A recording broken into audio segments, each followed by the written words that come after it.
അല്ലാഹുവേ മദ്ഹിന്റെ ലോകത്തേക്ക് ഞങ്ങളുടെ കൈപിടിയുയർത്തി ഞങ്ങൾക്ക് ബുർദ ചൊല്ലാനും മദ്ഹിന്റെ വേദികളിൽ പങ്കെടുക്കാനുമുള്ള ഊർജവും ആവേശവും തന്ന ഞങ്ങളെ പ്രിയപ്പെട്ട അബ്ദുസ്സമദ് അമാനി ഉസ്താദ് അല്ലാഹുവേ രോഗാതുരമായ അവസ്ഥയിൽ കോഴിക്കോട് ഇഖ്റ ഹോസ്പിറ്റലിൽ കഴിയുകയാണ്.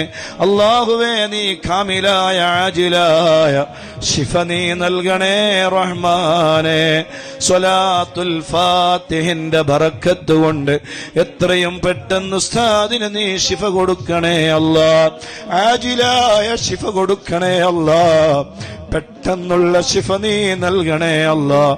ഒരുപാട് മദ്ഹിന്റെ വേദികളിൽ ഇനിയും ഖസീദത്തുൽ ബുർദ മാധുര്യത്തോടെ കേൾക്കാൻ ഞങ്ങൾക്ക് നീ തൗഫീഖ് നൽകണേ അല്ലാഹ്. സ്വലാത്തുൽ ഫാത്തിഹിന്റെ ബറക്കത്ത് കൊണ്ട് അല്ലാഹുവേ പൂർണ്ണമായ റാഹത്ത് നീ നൽകണേ അല്ലാഹ്.